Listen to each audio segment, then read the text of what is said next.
boa noite. Boa noite. Sábado, 20 de maio. O presidente Temer volta a falar sobre as acusações de corrupção, obstrução da justiça e organização criminosa. Acusa o delator da JBS de criminoso, especulador e falastrão. E afirma que a gravação da conversa com Joesley Batista foi editada. Por isso, pede a suspensão da investigação contra ele até uma auditoria no áudio. O Jornal Nacional aponta as contradições entre o que o presidente disse e o que está na fita. Michel Temer repete pela segunda vez em menos de 2 dias que não sai do governo. O Brasil não sairá dos trilhos. Eu continuarei à frente do governo. As imagens exclusivas do embarque do delator para Nova York. E os detalhes do acordo que permitiu à família dele viajar para fora do Brasil. Você vai ver ainda a reeleição do presidente do Irã impõe derrota à linha dura dos ayatolás. E a primeira viagem de Donald Trump ao exterior para fechar uma venda bilionária de armas à Arábia Saudita. A gente traz ainda os gols do sábado no Brasileirão. O Jornal Nacional está começando agora. O presidente Michel Temer fez um novo pronunciamento hoje, afirmou que segue no cargo, que o áudio da conversa com Joesley Batista foi adulterado e pediu a suspensão da investigação. O pedido da defesa para que o ministro Luiz Edson Fachin suspenda o inquérito contra Temer foi protocolado à tarde. A petição assinada pelo advogado Antônio Cláudio Maris de Oliveira, que chegou a ser cotado para ser ministro de Temer, alega que não há indício de crime de corrupção na gravação, que houve mera interpretação por parte do acusador sem apoio nos fatos. Argumenta ainda que reportagens apontaram que peritos identificaram edição no áudio e que é preciso averiguar por se tratar da dignidade e da honra do chefe da nação. A Procuradoria-Geral da República pediu a continuidade do inquérito contra o presidente Michel Temer e outras autoridades denunciadas na delação. E o ministro Fachin, do STF, acaba de decidir, então, sobre o pedido do presidente. O repórter Vladimir Neto está em Brasília e tem todas as informações para a gente. Boa noite, Vladimir. Boa noite, Mona Lisa. Boa noite, William. Boa noite a todos. Pois é, o ministro Luiz Edson Fachin, relator da Lava Jato no Supremo Tribunal Federal, acaba de decidir sobre o pedido da defesa de Michel Temer. E ele atendeu ao pedido para que seja feita uma perícia na gravação feita por Joesley Batista com o presidente Michel Temer.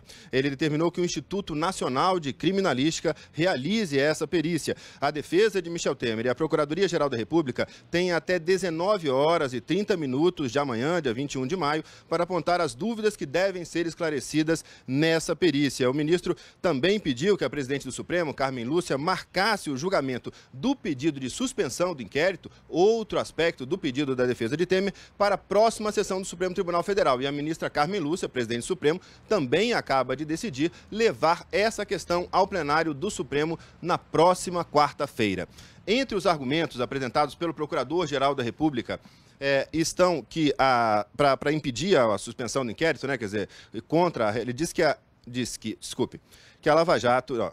O Procurador-Geral da República, Rodrigo Janot, afirmou em documento enviado ao ministro Luiz Edson Fachin que o pedido de suspensão do inquérito contra o presidente Michel Temer na Lava Jato tem flagrante contradição, uma vez que o inquérito visa analisar os fatos e uma das formas disso é a realização de perícias. Em primeiro lugar, cabe destacar no documento, escreve assim Janot, a flagrante contradição do pedido da defesa de Michel Temer, visto que o inquérito existe justamente para a apuração dos fatos e para a produção das evidências, dentre elas estão perícias técnicas. Janot destacou também que não se opõe à perícia da gravação entre o empresário Joesley Batista e Michel Temer, mas entendeu que isso deve ser feito como uma medida de produção de provas, com o inquérito em andamento. Janot escreveu no pedido: não obstante, embora certo que o áudio não contém qualquer mácula que comprometa a essência do diálogo, o Procurador-Geral da República não se opõe à perícia no áudio da conversa entre Michel Temer e Joesley Batista, gravada no dia 7 de março de 2017 no Palácio do Jaburu.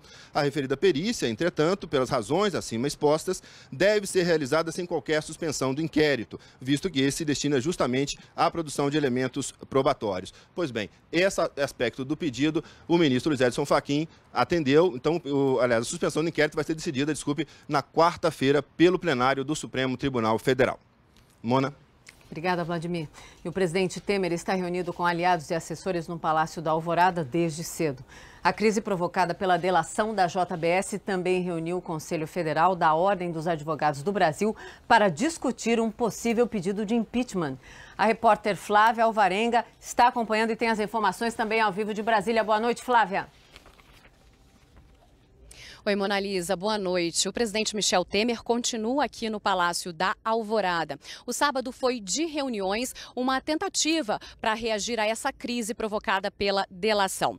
E a Ordem dos Advogados do Brasil também está reunida desde o meio da tarde para decidir se entra ou não com um pedido de impeachment contra Michel Temer. Uma comissão especial entendeu que existem sim razões para esse pedido de impeachment contra o presidente. No relatório, os conselheiros dessa comissão especial argumentam que no momento em que Michel Temer ouviu de Joesley Batista que o empresário tinha 2 juízes e um membro da força-tarefa a favor dele, Michel Temer foi omisso. Deveria ter contado isso às autoridades responsáveis, já que é uma prática ilegal. E nesse relatório da comissão da OAB, os conselheiros também argumentam que quando há menções ao ministro da Fazenda e também ao CAD pedindo interferências, isso é um favor pessoal, portanto, vai contrário, a uma conduta de um presidente. Portanto, para essa comissão da OAB, há crime de responsabilidade.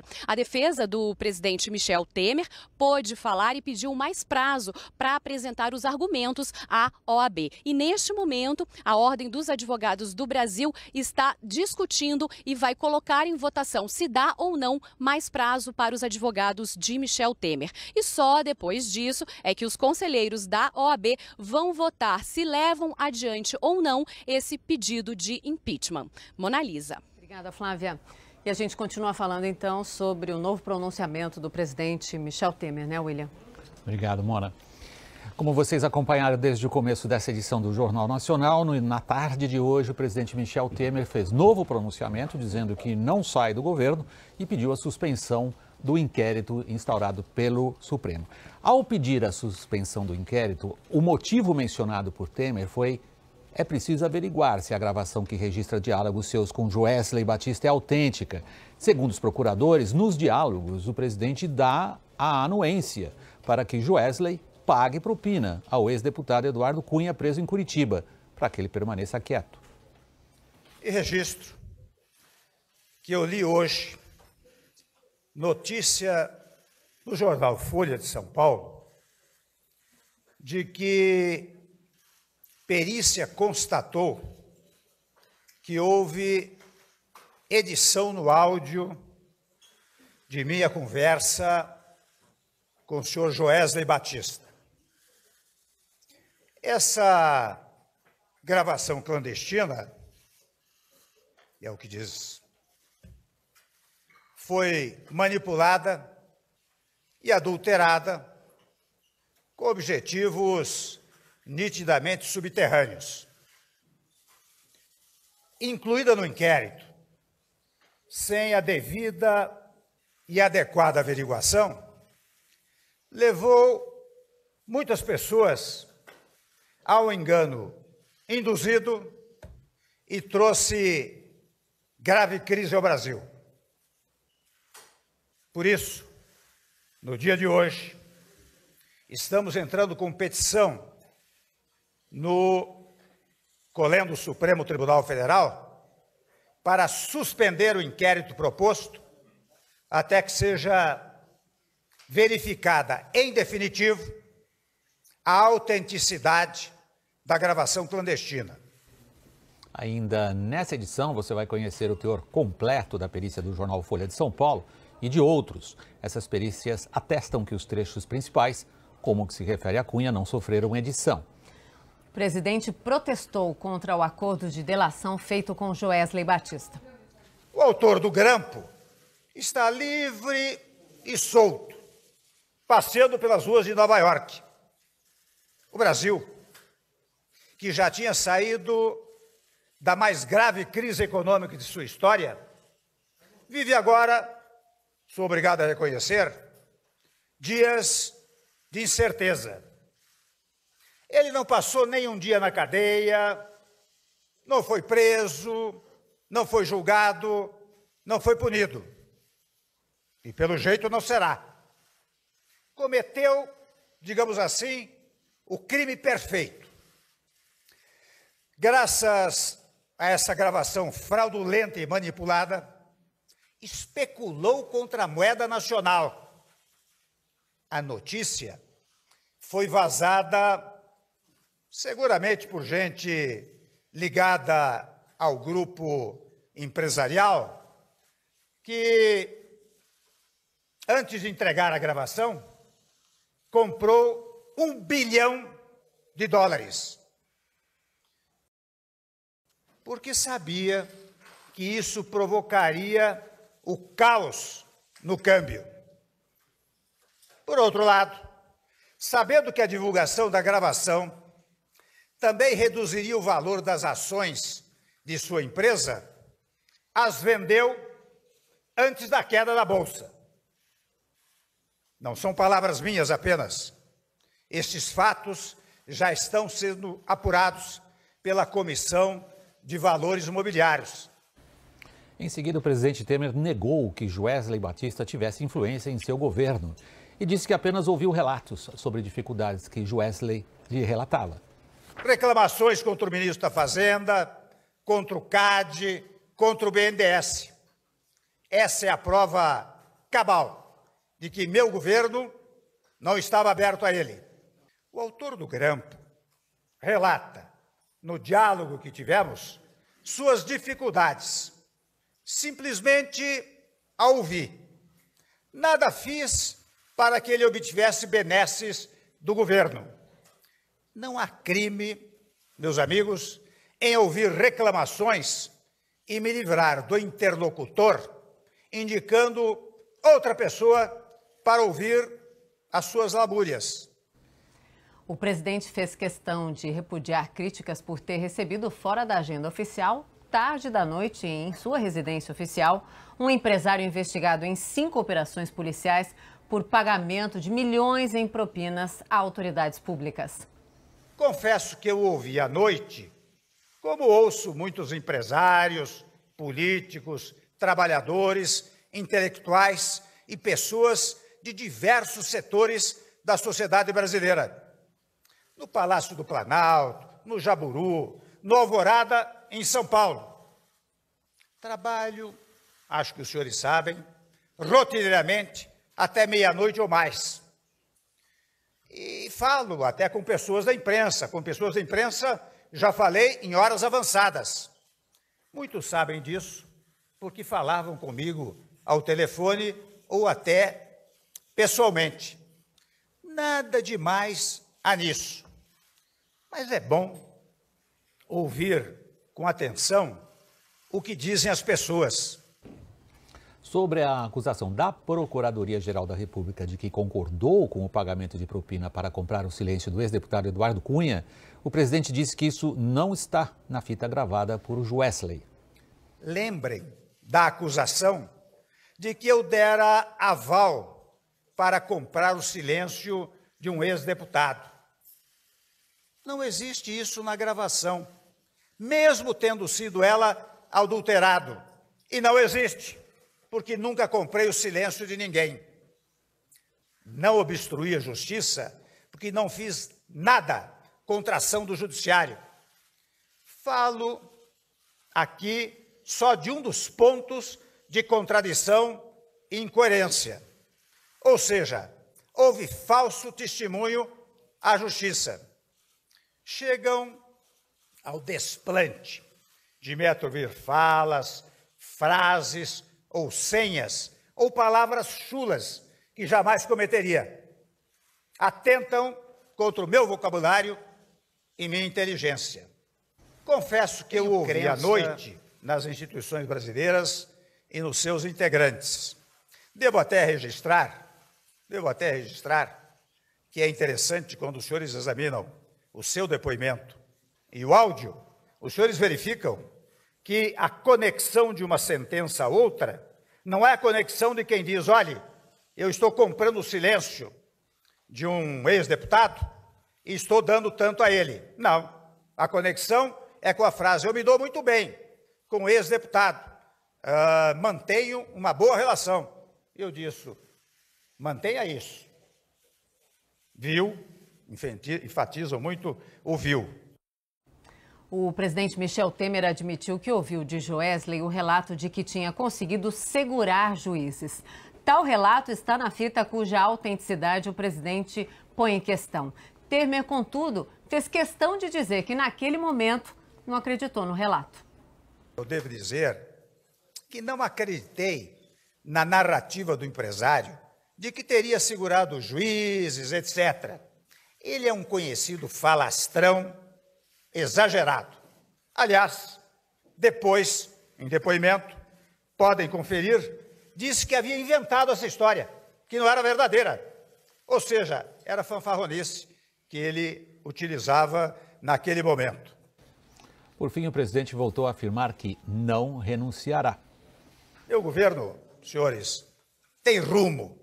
Acho que os senhores e as senhoras são testemunhas deste fato e sabem que o que foi dito, volto a dizer, exagerado, no áudio, que de resto está sendo impugnado por eventuais, ouço até mencionar que houve mais de 50 edições desse áudio, tenta macular não só a reputação moral do presidente da República, mas tenta invalidar o nosso país.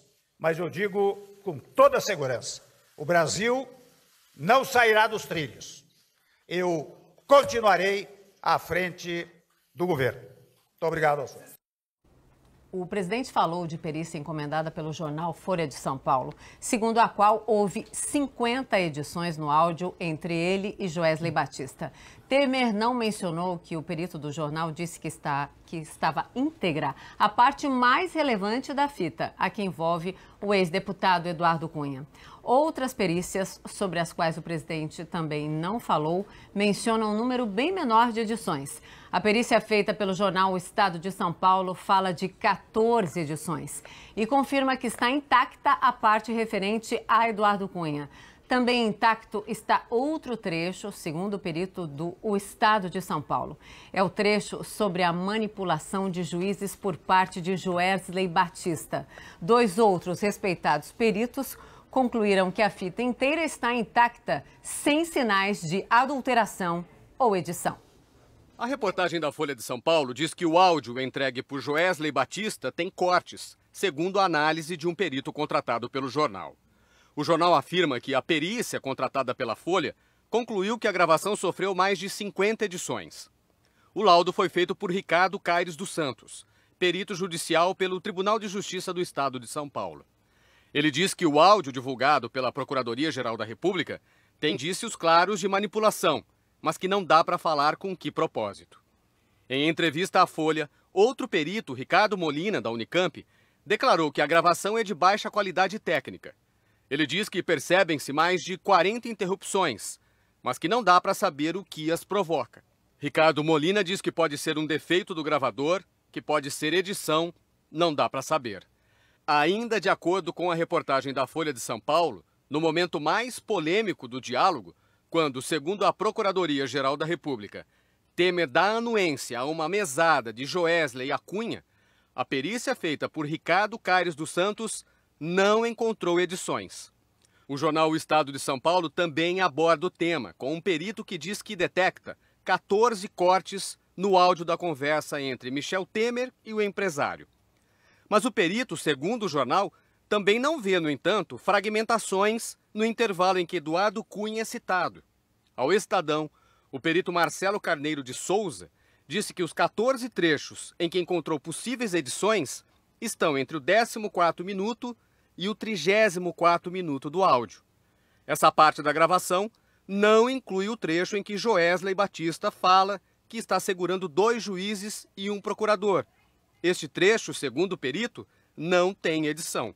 A Secretaria Especial de Comunicação Social da Presidência da República confirmou em nota, no próprio dia em que o áudio veio a público, a autenticidade desse diálogo ao afirmar que o presidente Michel Temer não acreditou na veracidade das declarações. Segundo a nota, o empresário estava sendo objeto de inquérito e, por isso, parecia contar vantagem. A nota diz que o presidente não poderia crer que um juiz e um membro do Ministério Público estivessem sendo cooptados. O Jornal Nacional também ouviu a opinião de peritos que analisaram a conversa entre o presidente Michel Temer e Joesley Batista. Os dois peritos chegaram à conclusão de que toda a gravação está intacta. O perito Jorge Sanguinetti, professor da Universidade Federal de Alagoas, publicou o resultado da análise da conversa numa rede social. Em 1996, o perito teve papel importante na investigação da morte de PC Farias, ao contestar a versão de que o empresário teria cometido suicídio. Jorge Sanguinetti diz que uma equipe multidisciplinar participou do trabalho e declara que não há qualquer alteração no conteúdo de áudio do original gravado, sem sinais de montagem ou remanejo na gravação. Sanguinetti, Nós falamos com o perito por telefone. Dá para afirmar que não há cortes, que não há edição, baseado exatamente no curso da conversação, da ausência de ruídos que caracterizem mudança de ambiente ou que tenham sido partes realizadas em outro local. Então não há edição na sua avaliação? Na minha avaliação não há edição. Nelson Massini, perito forense e professor da Universidade Estadual do Rio de Janeiro, também conclui que não houve edição. Se percebe que isso foi feito com um gravador amador, quer dizer, não existe aí nenhum profissionalismo. Provavelmente ele deveria estar num bolso, né, de um blazer ou de um paletó, e esse ruído é constante. Então a gente percebe que ele, apesar de ter esse ruído, ele não há interrupção, ele é mantido na mesma posição, mantido o ruído até o final. Então, não há, a princípio, nenhuma alteração, nenhum corte que demonstre que tenha sido editado.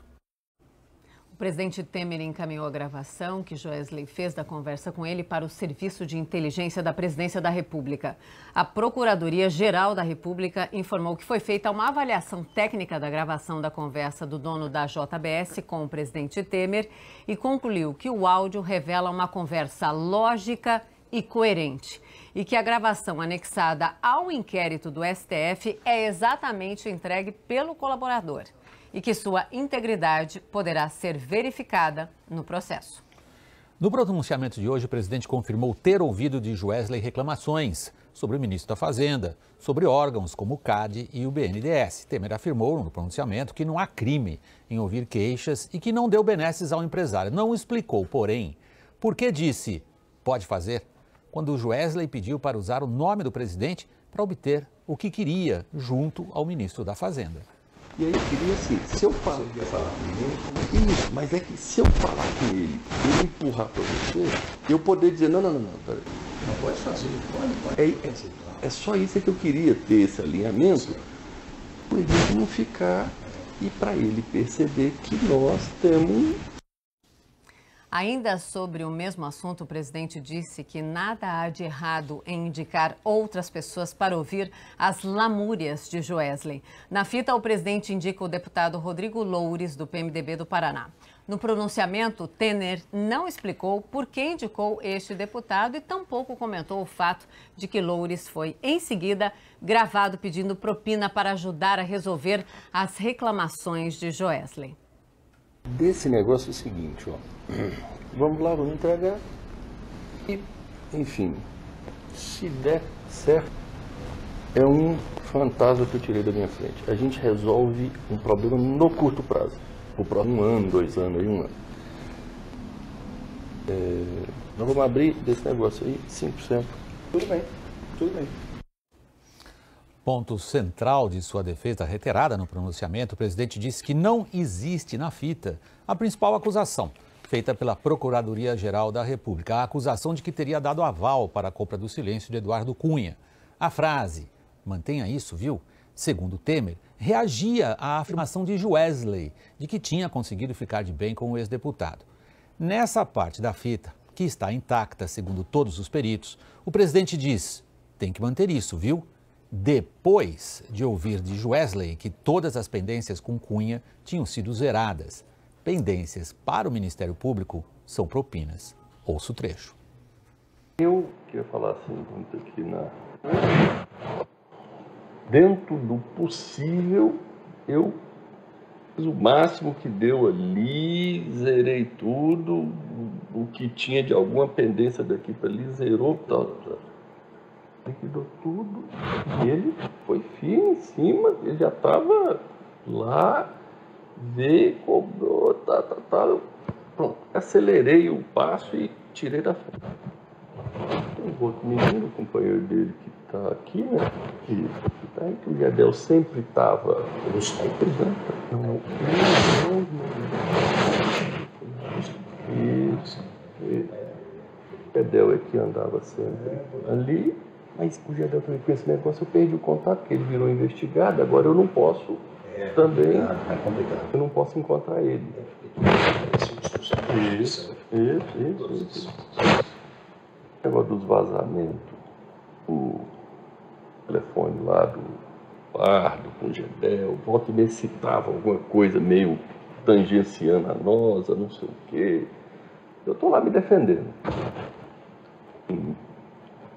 Como é que eu mais ou menos dei conta de fazer até agora? Eu estou de bem com o Eduardo. Tem que manter isso, viu? Estou no meio, também. Eu estou segurando as pontas, estou indo.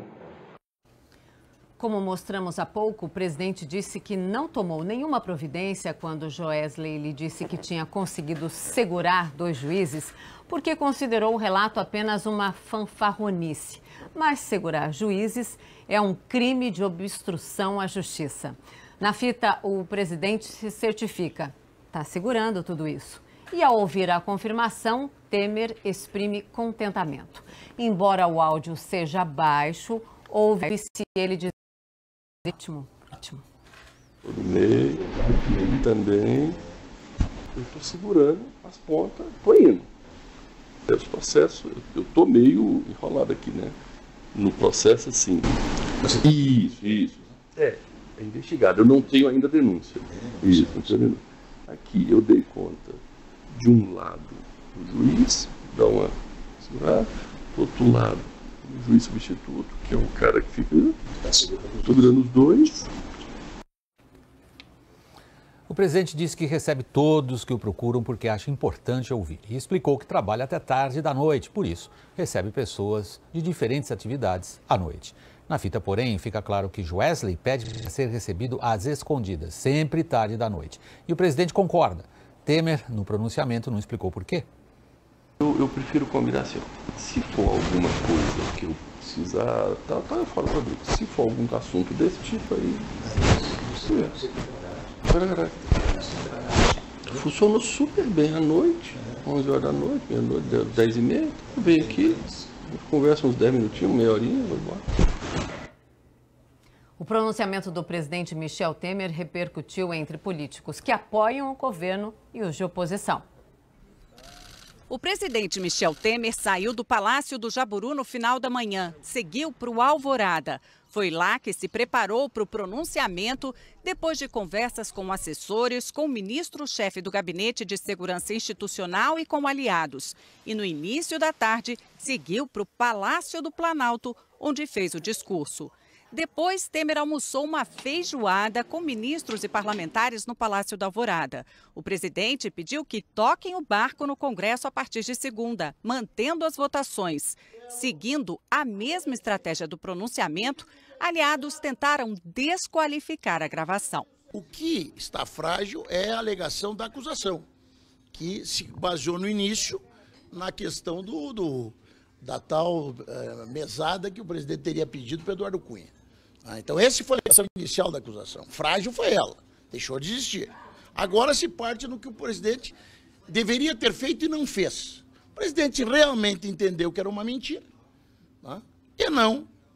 e entendeu que aquilo não era relevante. O presidente Michel pede para suspender para que, de novo, seja analisado com a Polícia Federal a fita, que não foi uma análise superficial. É triste, mas o presidente está com muita confiança predestinado, determinado e confiante que vai superar essa crise e as reformas vão passar. A oposição criticou a reação de Temer. Para o líder da rede na Câmara, todo o conjunto de provas sustenta a gravação. Eu não consigo ver razão para que o interlocutor de Temer inventasse um diálogo que não existiu, fizesse uma gravação e depois editasse a gravação para incriminar alguém que está na presidência da República.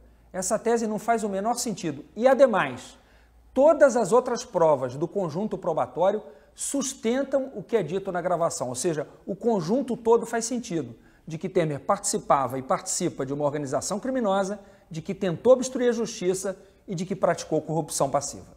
O líder do PV no Senado condenou a estratégia de Temer de questionar a validade da gravação como prova. Se nós considerarmos a cena, nela há uma declaração de crime praticado pelo empresário, quando ele fala que cooptou autoridades judiciárias e que está pagando pelo silêncio de 2 presos em Curitiba. E o presidente não reagiu, apoiou. Se fosse o presidente da França, não chamaria o chefe da guarda e não determinaria a prisão imediatamente? Não deveria ser esse o gesto do presidente? Mas providência alguma foi adotada pelo presidente e obviamente trata-se de prevaricação. Os 2 principais aliados de Michel Temer, Democratas e PSDB, se reúnem amanhã para discutir a crise. Avaliam que a reação do presidente não resolveu o problema, que politicamente ele está fragilizado. Mas, segundo esses partidos, Temer ganhou tempo. Até agora, 2 partidos da base decidiram se afastar do governo. Na quinta foi o PPS, que entregou o Ministério da Cultura ocupado por Roberto Freire. Hoje, depois de uma reunião em Brasília, o PSB anunciou que é a oposição. O partido defendeu a renúncia de Temer ou o pedido de impeachment. O PSB ocupa o Ministério de Minas e Energia, mas considera que o ministro Fernando Coelho Filho não foi uma indicação do partido. A decisão de sair ou ficar será dele. Ele admitiu que em 24 horas ia pensar, portanto, ele tem liberdade para ficar, mas não em nome do partido. Os depoimentos dos executivos do grupo JF envolveram diretamente o presidente da República, Michel Temer, nas denúncias de corrupção. O empresário Joesley Batista contou nos depoimentos que conheceu o presidente Michel Temer em 2010, que foi apresentado por Wagner Rossi, ex-deputado federal pelo PMDB, que na época era ministro da Agricultura. A partir dali, eles passaram a se falar com regularidade. Joesley conta que esteve com Temer em várias ocasiões, não menos que 20 vezes, de acordo com o empresário. Ora no escritório dele, ora no escritório do advogado, ora na casa de Temer em São Paulo ou ainda no Palácio do Jaburu. Segundo Joesley, desde o começo da relação com Temer se falou em propina. Quando Wagner Rossi deixou de ser ministro, por exemplo, Joesley disse que Temer pediu que pagasse um mensalinho de R$100 mil a Wagner Rossi. Joesley disse que concordou e determinou o pagamento, que foi feito dissimuladamente por cerca de 1 ano. Em 2010, Temer ainda teria feito um pedido a Joesley de R$3 milhões. Desse valor, 1 milhão foi pago, de acordo com esta planilha entregue por Joesley aos procuradores, por doação oficial, e os outros 2 milhões via Caixa 2 para uma empresa privada. Com o passar do tempo, surgiram outros pedidos, segundo os relatos de Joesley e de outros executivos da empresa. Em 2012, de acordo com os delatores, Temer pediu R$3 milhões para a campanha de Gabriel Chalita à Prefeitura de São Paulo. Nesta planilha, que tem uma anotação PMDB Chalita, apresentada ao Ministério Público Federal, estão listados os pagamentos que teriam sido feitos via Caixa 2 em agosto, setembro e outubro daquele ano. Segundo Joesley, depois de 2012, a relação com Michel Temer se intensificou. E pouco antes de assumir a presidência da República, no curso do processo de impeachment de Dilma Rousseff, Temer procurou Joesley e pediu propina de R$300 mil para pagar despesas de marketing político pela internet, porque estava sendo duramente atacado no ambiente virtual. Joesley prometeu o dinheiro e Temer teria orientado o empresário a repassá-lo para um marqueteiro de confiança. Joesley disse que chamou o marqueteiro na casa dele e entregou os R$300 mil em espécie. Outros delatores da empresa de Joesley também contaram episódios de pagamentos de propina a Michel Temer e a aliados do presidente. Segundo os depoimentos, os pedidos acertados com Joesley geraram pagamentos inclusive durante a última campanha presidencial. Segundo o executivo da JIF, Ricardo Saldi, em 2014 houve uma briga por propina dentro do PMDB. Isso porque o PT pediu que a JBS repassasse 35 milhões de reais para os senadores do PMDB. Mas Temer não foi avisado disso. Joesley então mandou que Ricardo Saldi fosse falar com Temer para informá-lo. Aí o Joesley me entregou esse bilhete no sábado à tarde. Falei, Ricardo, vamos fazer o seguinte, isso aqui não está passando por ninguém. Pega esse bilhete, vai lá e conversa isso com o Temer. Vê se ele está sabendo disso, como é que é, para a gente saber e tal. Isso foi feito. Eu fui lá no Temer. Estava acontecendo esse jogo da Holanda, ali na praça, perto da Praça Pan-Americana ali. E aí ele ficou muito indignado. Temer se articulou politicamente e, segundo os delatores, o PT acabou mandando repassar 15 milhões de reais para a campanha de Temer. Segundo Ricardo Saldi, o dinheiro saiu da conta corrente da JBS com o PT. E desses 15 milhões, de acordo com os delatores, Temer ficou com 1 milhão só para ele. O Temer me deu um papelzinho e falou, ó Ricardo, tem 1 milhão que eu quero que você entregue em dinheiro nesse endereço aqui. Me deu o endereço. Temer falou isso? Temer falou isso. Tá. Na porta do escritório dele, na calçada, só eu e ele na rua. A Praça Pan-Americana. Praça Pan-Americana. Eu peguei e mandei o Floresvaldo lá. Falei, Floresvaldo, vai lá saber o que é isso. E lá funciona uma empresa que já foi investigada na Lava Jato, que é a tal de Argeplan. Argeplan, Arquitetura e Engenharia. Exatamente, essa empresa. O Floresvaldo foi lá fazer uma sondagem que eu pedi para eles para saber o que era lá. E quem recebeu ele lá foi o João Batista Lima e Filho. Eu acho que é o vulgo Coronel Lima, parece. Que foi um cara que substituiu o Michel Temer quando ele era secretário de Segurança Pública de São Paulo. É um coronel da PM, assim. É um coronel da PM, tal. Ele até tratou muito mal o Floresvaldo. Até o Floresvaldo não sabia o que estava acontecendo. Voltou e falou, o que está acontecendo? Eu peguei e falei, não, Floresvaldo, esse dinheiro é do Michel. Pode deixar que eu vou resolver isso. Está demorando demais. Agora mesmo eu vou te tirar desse negócio. Aí, falou assim pro cara, pra esse coronel, eu vou voltar tal dia. Ele falou, não, tal dia não, agora não. Você vai vir cá depois de 2, 3 dias que eu não vou estar aqui. E só eu ponho a mão nesse dinheiro. Entendi. E aí foi feito. O Floresvaldo foi lá, voltou lá, já com o dinheiro, nesse mesmo endereço, falou com essa mesma pessoa. Esse é o coronel? Isso. Tá. O coronel Lima. E aí falou com essa pessoa, entregou o dinheiro. Isso me chamou muita atenção na campanha toda, porque eu já vi o cara pegar um dinheiro para a campanha e gastar na campanha, né? Agora o cara ganhar um dinheiro do PT e guardar para ele no bolso dele é muito difícil. Só ele e o Kassab fizeram isso.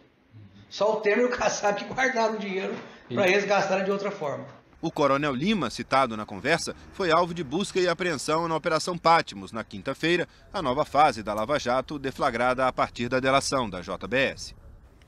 A assessoria de Gilberto Kassab declarou que ele nunca recebeu de empresas recursos pessoais. O Palácio do Planalto afirmou que todas as receitas de campanha do presidente Michel Temer foram oficiais.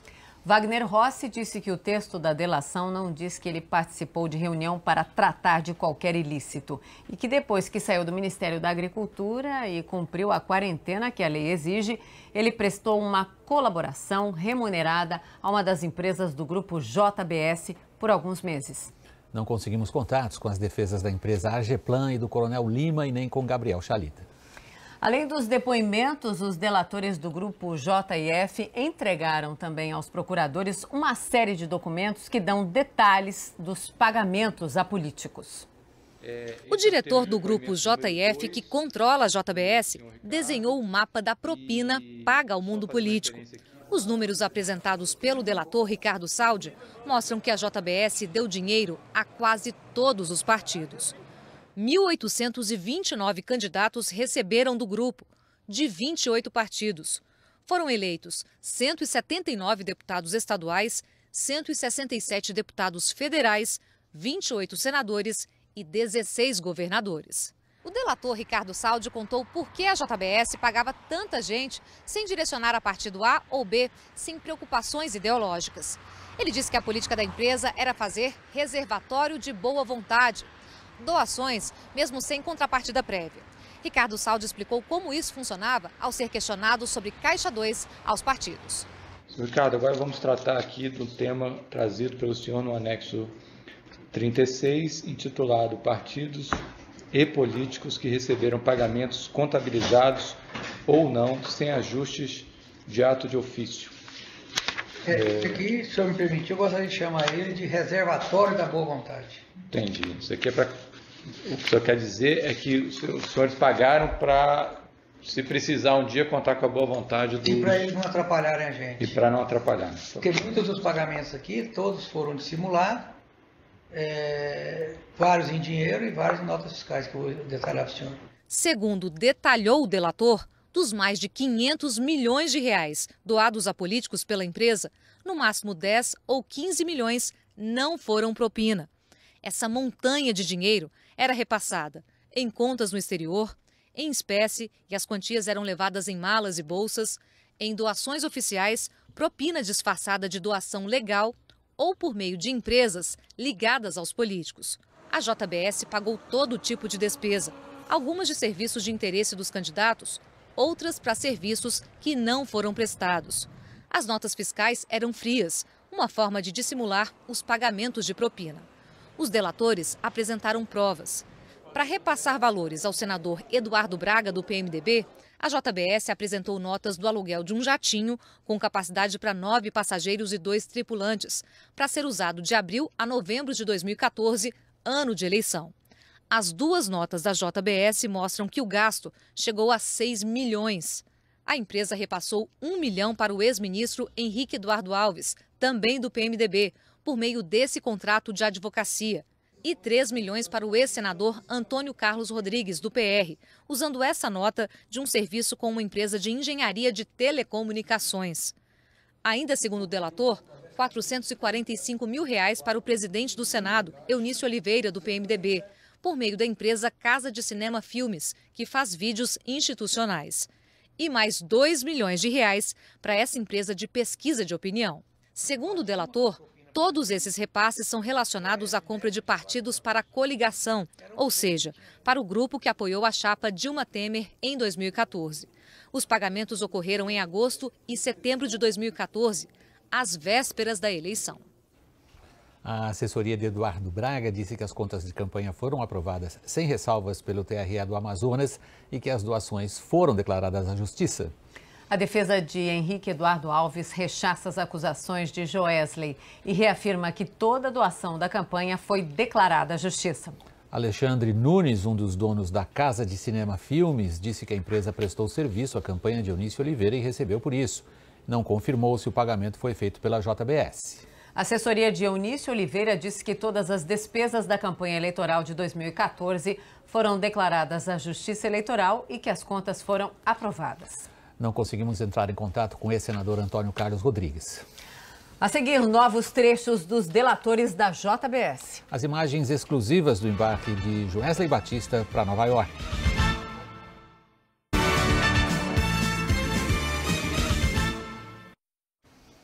A TV Globo teve acesso com exclusividade às últimas imagens dos delatores Joesley Batista e Ricardo Saldi no Brasil. 12 horas depois de fecharem um acordo, eles embarcaram com as famílias para os Estados Unidos, num jato particular, um Gulfstream 650, o mais luxuoso e potente que existe na aviação executiva. A reportagem é de Bruno Tavares. Seria só mais uma viagem internacional da família Batista. Mas dessa vez, o dono de uma das maiores empresas alimentícias do mundo saía do Brasil por um motivo diferente. Era 10 de maio, passava das 10 da noite. Naquela manhã, Joesley Batista esteve no Supremo Tribunal Federal para fechar o acordo de delação premiada que abalou o país em mais um capítulo da Operação Lava Jato. 12 horas depois, as câmeras do Aeroporto Internacional de São Paulo, em Guarulhos, registraram um Joesley Batista aparentemente tranquilo. Junto com ele, a mulher, o filho, a cunhada e a sobrinha. Sem bagagem, levam apenas bolsas de mão. Quem carrega tudo é esse funcionário de colete amarelo. A passagem pelo raio-x é rápida. A espera maior é no guichê de imigração. Foram 10 minutos para a funcionária conferir todos os passaportes. Enquanto isso, Joesley fala ao telefone, ganha um abraço da mulher. Liberados, eles seguem em direção ao portão de embarque. É o último registro do empresário Joesley Batista no Brasil. Esse documento, a que a TV Globo teve acesso, mostra que, ao todo, 11 pessoas viajaram com ele. Entre elas, o executivo Ricardo Saldi, um dos delatores da JBS, e a mulher dele. Os passageiros usaram este jato particular, um dos mais modernos do mundo, com capacidade para até 20 passageiros. A declaração de voo diz que a operadora do avião, naquele dia, era a JBS, o frigorífico da família Batista. O jato, que saiu de Guarulhos, tinha como destino o aeroporto de Teterboro, em Nova Jersey, cidade vizinha a Nova York. A Polícia Federal só foi atrás dessas imagens 2 dias depois do embarque da família Batista, porque achou que o empresário estivesse fugindo do país. Era o dia da Operação Bullish e havia um mandado de condução coercitiva contra Joesley Batista nessa investigação, que apura um suposto favorecimento do BNDES à JBS. Só depois que a delação do empresário veio à tona é que os policiais souberam que Joesley Batista tinha viajado com autorização da Justiça. Quem também foi surpreendido pela notícia foi o mercado financeiro. É que na véspera do vazamento da delação da JBS, a empresa vendeu ações e comprou dólares, o que chamou a atenção da Comissão de Valores Mobiliários. A CVM abriu 5 processos porque suspeita que a JBS tenha aproveitado para ganhar dinheiro com a crise política. A JIF, grupo que controla as empresas da família Batista, negocia com o Ministério Público Federal um acordo de leniência, espécie de delação premiada para empresas. As conversas começaram há 3 meses, mas surgiu um impasse. Os procuradores defendem uma multa de 11 bilhões de reais, mas a JIF propôs pagar apenas 1 bilhão. O Ministério Público Federal disse que não garante mais as condições oferecidas ao grupo, porque o prazo venceu ontem à noite. Enquanto o acordo não for fechado, a investigação para pedir a responsabilização da empresa segue normalmente. Já Joesley Batista caminha para conseguir o perdão judicial. A Procuradoria-Geral da República considerou que ele merece o benefício, porque chegou a colocar a vida em risco ao participar das chamadas ações controladas, quando negociou a entrega de malas de dinheiro e gravou suas conversas com políticos, inclusive com o presidente Michel Temer. Para os procuradores, a delação da JBS foi a que entregou provas mais contundentes de crimes que já tinham acontecido e que ainda estavam sendo praticados. Em troca de revelar tudo o que sabem, Joesley e o irmão Wesley Batista não vão ser presos e nem precisam usar tornozeleira eletrônica, mas precisam comprovar as acusações. No acordo, cada um se comprometeu a pagar multa de 110 milhões de reais, a maior multa pessoal já aplicada até agora pela Lava Jato. Wesley foi visto pela última vez na semana passada, dia 12, quando foi levado para prestar depoimento na Operação Bullish. Joesley pediu para deixar o país, porque disse que estava recebendo ameaças. Joesley Batista se comprometeu a apresentar novos temas não indicados nessa delação em uma lista de funcionários ou executivos da JIF que cometeram crimes e queiram colaborar. O prazo é de 120 dias a partir da homologação do acordo por parte do Supremo Tribunal Federal, dia 11 de maio. Se o colaborador mentir, omitir fatos ou adulterar provas, o acordo perde o efeito. Sobre as condições do acordo, a JIF disse que a negativa da denúncia e o perdão judicial estão previstos na lei. E que quanto mais sólida e forte uma delação, maiores os graus de exposição e desgaste dos delatores, no caso dos 7 executivos. Eles assumiram e ainda assumem um enorme risco pessoal, segundo a JIF, com ameaças às vidas deles e à segurança de suas famílias. A Força-Tarefa da Lava Jato em Curitiba vai receber parte da delação da JBS que se refere aos ex-presidentes Lula e Dilma Rousseff. E o ex-deputado Eduardo Cunha afirmou numa carta que não teve o silêncio comprado. A carta, escrita à mão, no dia 18 de maio, foi entregue ao advogado do ex-deputado em Curitiba. Nela, Eduardo Cunha afirma que repudia as declarações da delação de Joesley Batista, de que estaria recebendo dinheiro para ficar em silêncio. Cunha declara que está exercendo o direito de defesa, não está em silêncio e tampouco ficará. Diz ainda que as afirmações de que Joesley estaria comprando o silêncio dele são falsas.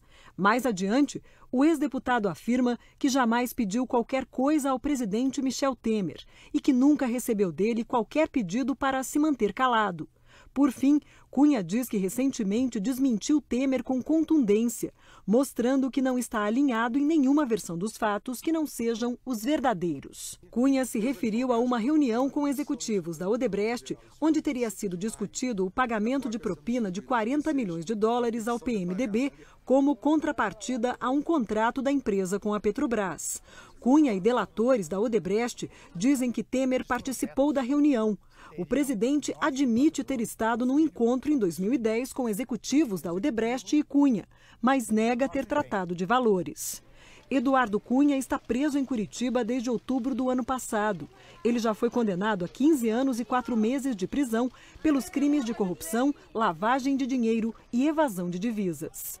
A força-tarefa da Lava Jato em Curitiba e o juiz Sérgio Moro vão receber uma parte da delação da JBS relacionada aos ex-presidentes Lula e Dilma. O ministro Edson Fachin dividiu entre Curitiba e Brasília os trechos da delação em que os dois são apontados como beneficiários de $150 milhões da JBS, depositados em contas na Suíça. Na fase do presidente Lula, chegou acho que nos $80 milhões. Depois na Dilma chegou nos 70. Ou ao contrário, 70 na do Lula, 80 no da Dilma. Também ficará em Curitiba a citação a um repasse de R$30 milhões ao ex-ministro Antônio Palocci para a campanha de Dilma em 2010.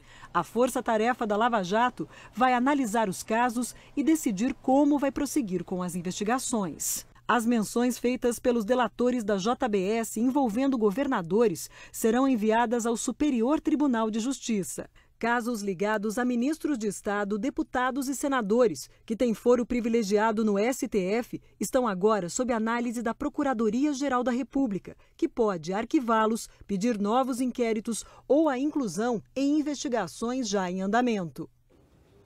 Em um dos trechos da delação, Joesley Batista contou mais detalhes de conversas com os ex-presidentes Lula e Dilma sobre dinheiro depositado no exterior. Eu fui lá no Lula dizer ao presidente Lula, eu não sei se o senhor tem a ver com isso ou não tem, o quanto o senhor tem, como ele tinha dito que a conta era do Lula, né? Eu falei, vou falar um negócio aqui, só. Nós estamos fazendo a doação, nós somos um doador e essa conta nossa já passou de 300 milhões, hein? O senhor está entendendo a exposição que vai virar isso? O presidente Lula ficou olhando para mim, não falou nada, não falou nem sim, nem não, ficou um silêncio na sala. Tá bom. Eu não entendi aquilo, mas pelo menos eu dei a mensagem. Eu pensei, amanhã ninguém vai me culpar de não ter avisado, né? Com a Dilma, aí não, com a Dilma eu fui bem mais explícito com ela. E eu falei para ela, contei meio que tudo. Eu disse, presidente, tem duas contas, tem uma que o Guido falou que era sua, a outra era do Lula. Já acabou o dinheiro seu e o dinheiro do Lula. Para ela saber que, né, amanhã se o Lula fosse me cobrar, né? Eu pensava, vai que esse dinheiro é do Lula mesmo, e eu gasto o dinheiro do Lula, né? E depois o Lula vem me cobrar e diz, o dinheiro era meu, você gastou na campanha. Por isso que eu fiz questão de ir em todo mundo. E o senhor falou que era uma combinação com o Guido. Com o Guido. E com o Lula eu não falei. Com o Lula eu só falei o caso. Eu falei, presidente, já gastou 300 milhões. Eu falei do lado da exposição. Tá. O senhor está percebendo o tamanho da exposição? A assessoria da presidente Dilma afirmou que as delações do empresário Joesley Batista são improcedentes e inverídicas e que ela jamais tratou ou solicitou doações, pagamentos ou financiamentos ilegais para as campanhas eleitorais para ela própria ou para qualquer candidato. A assessoria disse ainda que Dilma Rousseff jamais teve contas no exterior, que nunca autorizou a abertura de empresas em paraísos fiscais e que rejeita delações sem provas ou indícios. A defesa de Guido Mantega afirmou que a cada delação vai ficando mais claro como alguns delatores se tornaram acusadores profissionais. A defesa afirmou ainda que eles recebem, em troca de acusações levianas, lucros indecorosos e impunidade total para os seus crimes. A defesa de Antônio Palocci afirmou que só vai se manifestar nos autos. E uma correção a respeito de uma imprecisão que cometemos aqui no Jornal Nacional. Ontem dissemos que Joesley Batista tinha contado na delação premiada detalhes de 2 contas correntes no exterior, em nome dos ex-presidentes Lula e Dilma. Na verdade, Joesley Batista disse no depoimento que mantinha no nome dele 2 contas com dinheiro destinado a Lula e Dilma, a ser usado em campanhas eleitorais. Segundo a assessoria do Instituto Lula, o ex-presidente já teve seus sigilos fiscal e bancário quebrados, sua residência e seu escritório devassados e a vida toda investigada ao longo de anos. E nenhuma conta clandestina nunca foi encontrada em seu nome, segundo a assessoria de Lula, porque nunca existiu uma conta assim. Em outro trecho da delação, Joesley Batista disse que o ex-tesoureiro do PT, João Vacari, usava uma conta de Joesley no exterior para movimentar dinheiro. Um dia o João me abordou e me disse: olha, eu volto e meter pagamentos a receber do exterior, e eu não tenho para onde mandar. Você não quer receber esse dinheiro e ficar com você e o dia que eu precisar você fazer pagamentos para mim? Eu falei: uai, João, como é que funciona isso? Ele falou: não, isso é o Guilherme Gushiken, que eu não conhecia, parece que é filho do ex-ministro. Eu falei: não, você vai me falando aqui, me apresentando, enfim. E nessa, realmente aconteceu. A gente abriu também, de novo, um conta corrente, onde quem operacionalizava era o Demilton, que é um dos colaboradores, que vai estar aqui.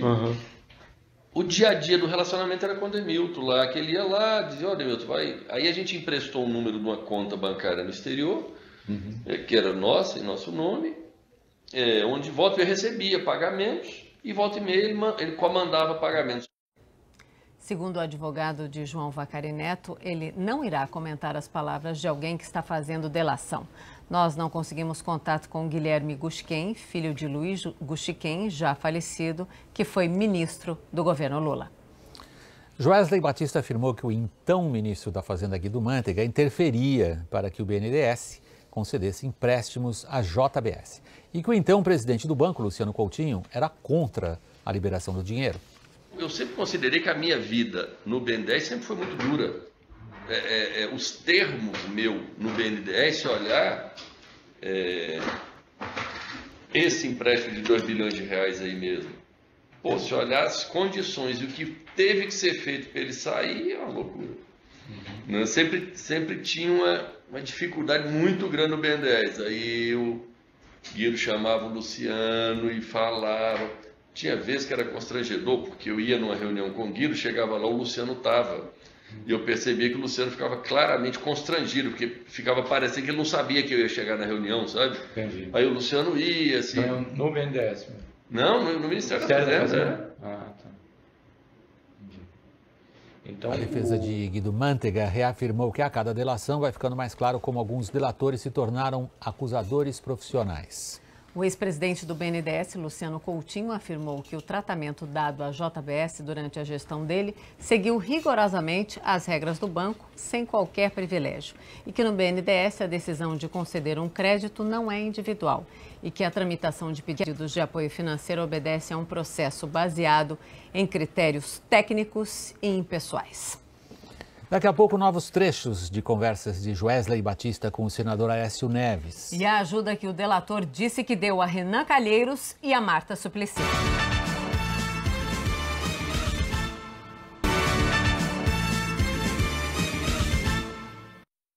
Os áudios das delações trazem conversas de Joesley Batista com Aécio Neves, em que o senador critica o Ministério Público e também a Polícia Federal. E mostram a versão de Aécio para ter entrado no TSE com o pedido de cassação da chapa Dilma Temer.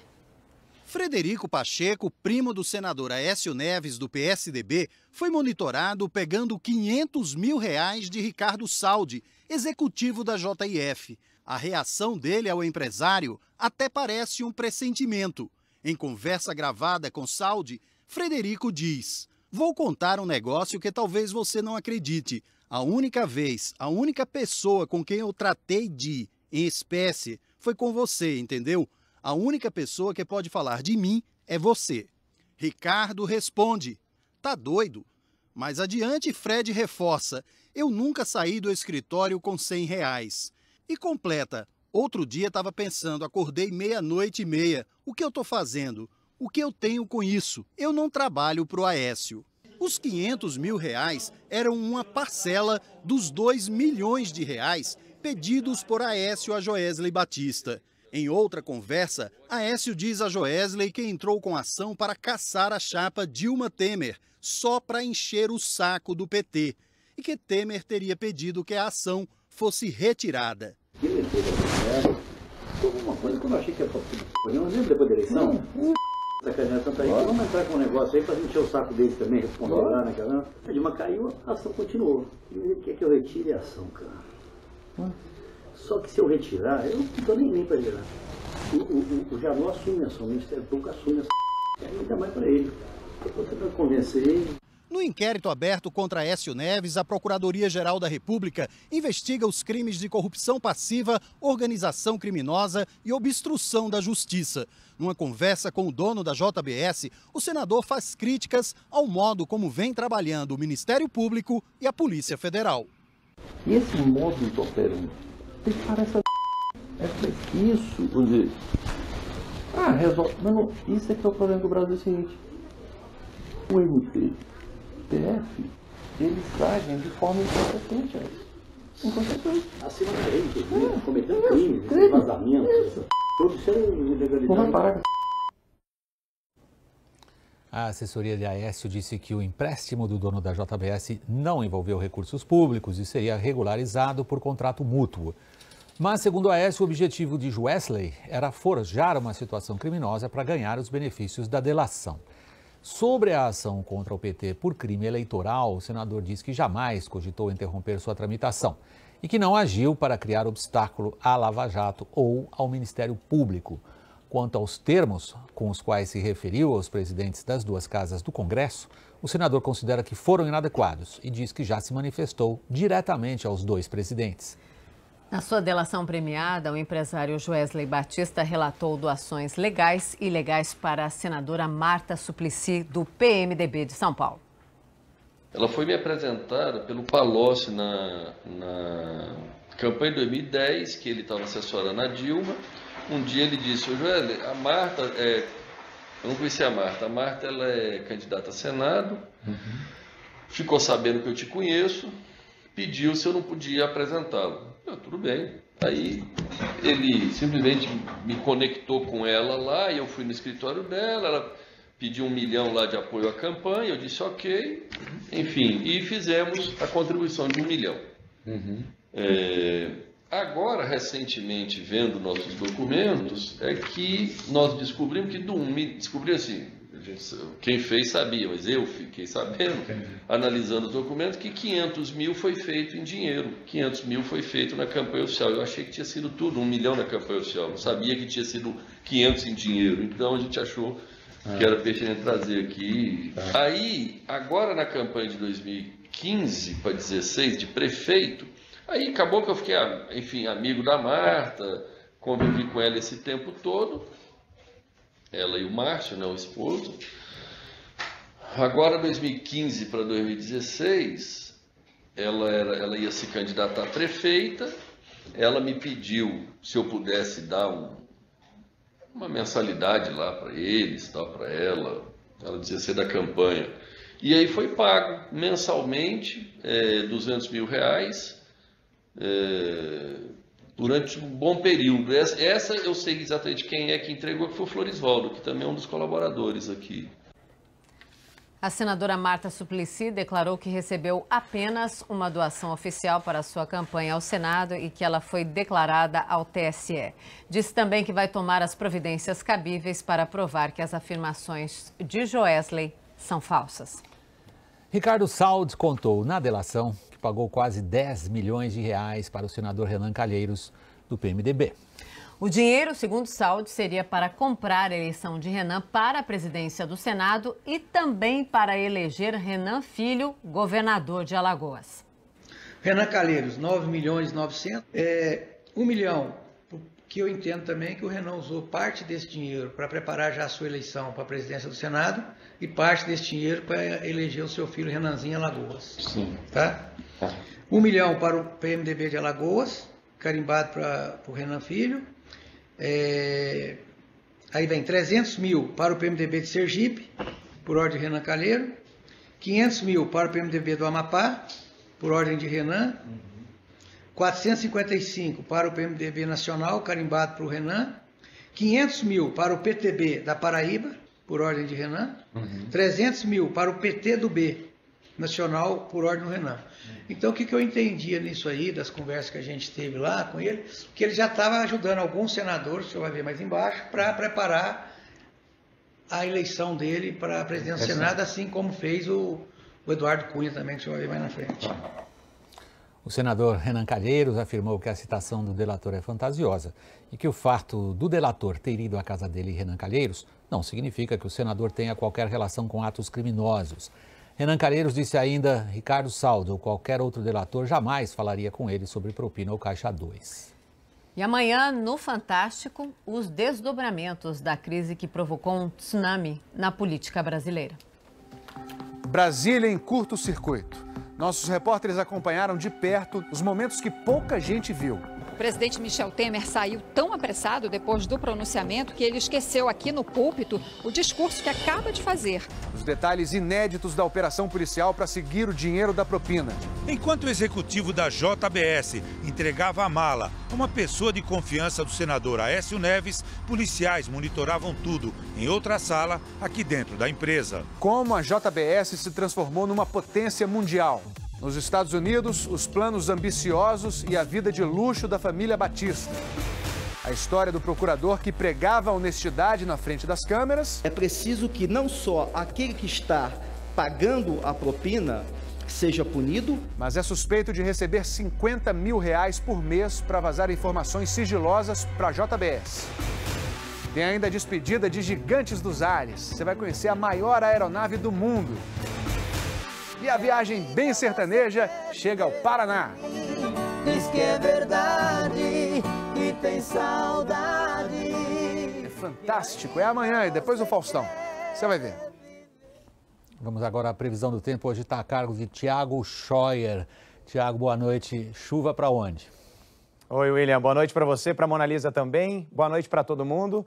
Tem chuva, viu, William, amanhã, e a chuva bem forte, preste atenção, principalmente em todo o estado de São Paulo, em Mato Grosso do Sul e no centro-sul de Minas também. A gente já deixa aqui para você esse alerta, você que mora aqui, ó, do sul de Mato Grosso, passa por Mato Grosso do Sul, até lá embaixo em Santa Catarina e também pegando o sul de Minas Gerais. Atenção, porque, ó, chuva volumosa e ventania de até 60 por hora amanhã. E aí vai acumular bastante chuva pelo Brasil inteiro. Você vai ver nesse mapa, ele está bem azul, mas eu quero que você repare aqui, ó, o que a gente já falou. Mato Grosso do Sul, São Paulo está em roxo, Paraná, Santa Catarina e Rio Grande do Sul também. Tanta chuvarada assim, ó, por causa dessa frente fria que vai se formar no litoral de São Paulo. E a frente fria, ela deixa tudo mais encoberto. Cria essas nuvens de chuva que a gente vê bem carregadas lá em cima. E aí em Campo Grande você vê 23 graus sem sol amanhã. BH 24, o sol até sai. E aqui em São Paulo, dia da preguiça, como a Mona Lisa Perrone gosta de falar,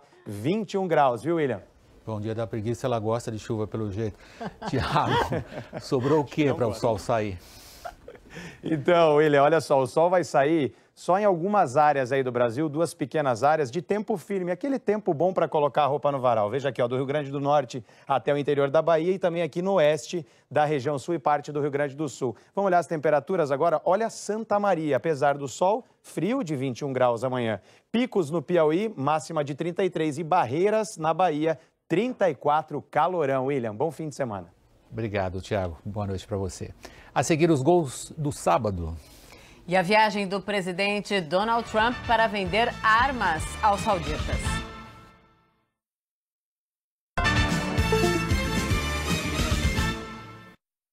O presidente do Irã, Hassan Rouhani, conseguiu se reeleger e impôs uma derrota contundente ao adversário, que tinha apoio dos setores mais conservadores do regime dos ayatolás. Foi a vitória de intelectuais, artistas, estudantes universitários, enfim, de uma classe média que não quer viver escondida, nem quer ser vista como a escória do mundo. Iranianos satisfeitos com o desempenho de Hassan Rouhani foram às urnas dizer que querem mais 4 anos de moderação, reformas e aproximação com o resto do planeta. O comparecimento às urnas foi tanto que a autoridade eleitoral do Irã resolveu adiar em 5 horas o fim da votação. E assim, com 57% dos votos, Hassan Rouhani derrotou Ibrahim Raisi, o candidato preferido e possível sucessor de quem ainda manda no presidente. O Ayatollah Ali Khamenei, que anda doente e dizem poderia abdicar da função de líder supremo. No primeiro mandato, o maior feito de Hassan Rouhani foi ter conseguido um acordo nuclear com os Estados Unidos e outras 5 potências, suspendendo sanções econômicas que estrangulavam o país. A economia do Irã, no entanto, continua um desastre. É um enorme desafio para Rouhani. Mesmo sem ter resolvido os problemas da economia, o presidente reeleito é um ídolo para a maioria dos iranianos. Comprou briga com os conservadores ao defender questões aparentemente simples, como liberdade, felicidade ou simplesmente uma internet mais rápida. A vitória de Hassan Rouhani mostra que os iranianos, acima de tudo, querem ter uma vida normal. O presidente americano Donald Trump iniciou a primeira viagem internacional do governo dele visitando um rival histórico do Irã no Oriente Médio, a Arábia Saudita. Donald Trump e a primeira-dama Melania foram recebidos com pompa pelo rei Salman. O presidente americano foi condecorado com a maior honraria civil do país e fez um tour pelo Palácio Real Saudita. Depois, os dois líderes se sentaram para firmar o que a Casa Branca chamou de o maior acordo de venda de armas da história, equivalente a 350 bilhões de reais agora e mais 1 trilhão e 100 bilhões de reais nos próximos 10 anos. Trump comemorou ao lado do príncipe Mohammed bin Nayef, primeiro na linha de sucessão da monarquia saudita. Foi um dia tremendo, de centenas de bilhões de dólares em investimento nos Estados Unidos e muitos empregos, disse Trump. O governo americano citou ameaças iranianas como uma das justificativas para o acordo militar. Perguntado se estaria encerrando o contato diplomático com o Irã, o secretário de Estado Rex Tillerson respondeu que sempre estará aberto a uma conversa construtiva. Amanhã, o desafio de Trump será maior. Ele vai discursar para líderes de mais de 50 países onde predomina a religião islâmica e deve apresentar a visão dele para o combate ao terrorismo. Trump tem um longo histórico de declarações consideradas ofensivas aos muçulmanos. E na campanha chegou a dizer que iria proibir a entrada de todos eles aqui nos Estados Unidos. Em São Paulo, a noite é de virada cultural. O evento reúne várias atrações em palcos espalhados pela cidade. O repórter Felipe Ciani está em um deles ao vivo e tem a programação. Felipe Ciani, boa noite. Boa noite, William. Olha, a programação é gigantesca, viu? Porque são mais de 900 atrações em toda a cidade de São Paulo. E o que é mais legal é que é tudo de graça. E dessa vez, nesse ano, a grande diferença é que pela primeira vez a virada está totalmente descentralizada. O que isso quer dizer? Os palcos eles não estão só com os shows principais, mas ali nas regiões centrais da cidade. E sim de norte a sul da maior cidade do país. A gente está, por exemplo, agora na zona oeste de São Paulo. E está rolando agora um show das Bahias e a Cozinha Mineira com um público gigantesco, e só aqui nesse parque vão ser mais de 50 atrações. Ainda tem fundo de quintal, Diogo Nogueira, Alcione, Titãs, por toda a cidade, tudo de graça até às 6 da tarde de amanhã, William. Foi o Felipe Ciani falando da virada cultural em São Paulo. Madrugada, você adora, né? Opa, todos os dias, né? Você também, plantão dos madrugadores. Gente, amanhã tem Brasileirão na Globo a partir das 4 da tarde, horário de Brasília. Vamos ver então os gols deste sábado, começando pela Série B. Jorge Henrique fez o primeiro do Figueirense contra o Náutico. O segundo foi um golaço. Robinho passou por 2 e bateu no ângulo. E Enan fechou o placar. Figueirense 3, Náutico 0. A vitória do Oeste sobre o Criciúma foi magrinha. 1-0, gol de Alexandro. O Santa Cruz saiu na frente do Guarani com esse gol de Aleph Pitbull. Eliandro ganhou a dividida e na sobra empatou. Mas Ricardo Bueno fez o gol da vitória do Santa Cruz. 2-1, placar final. Rafael Silva abriu o placar para o Luverdense. E Maílson marcou para o CRB, 1-1. O atacante William Potker fez gol na estreia pelo Internacional. Mas o Adriano Pardal empatou para o ABC, 1-1. Pela Série A, David Braz marcou e o Santos ganhou do Curitiba por 1-0. Everton abriu o placar para o Flamengo contra o Atlético Goianiense. William Arão ajeitou e Leandro Damião fez o segundo. Rodinei fechou o placar. Flamengo 3, Atlético Goianiense 0. A Chapecoense ganhou do Palmeiras com esse gol de Luiz Antônio, 1-0. No circuito mundial de vôlei de praia, a dupla brasileira Agatha e Duda está na final da etapa do Rio. O Esporte Espetacular transmite ao vivo a decisão contra as canadenses Sara Pavan e Melissa Paredes e tem outras atrações. E lá vem mais! Olha a bola tocada, virou passeio! O trauma é o dia mais triste da história do futebol brasileiro. Que fez surgir uma questão. Será que nossos treinadores são piores que os estrangeiros? Nós precisamos que esses treinadores se busquem conhecimento, busquem conteúdo e se atualizem. Já tem coragem para assumir isso. É o segundo episódio da série Profissão Treinador. E na série que conta os 70 anos da NBA, a rivalidade que salvou a liga. E o surgimento de um dos maiores ídolos do esporte, Michael Jordan. É amanhã. Depois do Alto Esporte. Até lá. O Jornal Nacional termina aqui. Lembrando, se você quiser rever qualquer reportagem, muito fácil. É só ir no Globoplay. Uma ótima noite para todos nós. Boa noite. Ótimo domingo.